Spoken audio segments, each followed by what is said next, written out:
કહેવાય છે કે આ પૃથ્વી પર જો કોઈ બીજું સાક્ષાત સ્વર્ગ હોય તો એ છે કેદારનાથ, જ્યાં સમય થંભી જાય છે અને માત્ર શિવનો નાદ સંભળાય છે.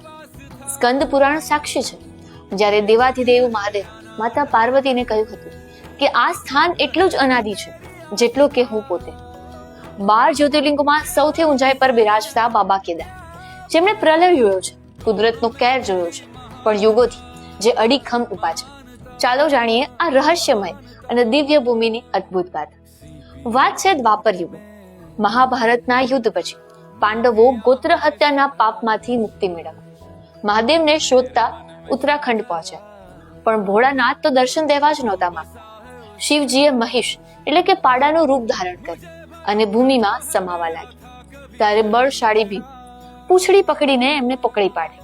મહાદેવે પાંડવોની ભક્તિ જોઈ પ્રસન્ન થઈ ગયા અને તેમનો પૃષ્ઠભાગ એટલે કે પીઠનો ભાગ અહીં કાયમ માટે સ્થાપિત થઈ ગયો, જે આજે આપણે કેદારનાથ જ્યોતિર્લિંગ તરીકે પૂછીએ છીએ. આ મંદિર માત્ર શ્રદ્ધા જ નહીં પણ સ્થાપત્યનો ચમત્કાર છે. 80 ફૂટ ઊંચું આ મંદિર કોઈ ઈંટોથી નહીં પણ વિશાળ પથ્થરોના ઇન્ટરલોકિંગથી બનેલું છે. એટલે જ કુદરતની ભયાનક આફતો પણ આ મંદિરનો એક પથ્થર પણ હલાવી શકી નથી. મંદિરની પાછળ આવેલો પેલો વિશાળ ભીમશિલા પર્વત એ કદાચ તમને યાદ જ હશે, જે મહાદેવની રક્ષાનો પ્રતીક બનીને ઊભો છે.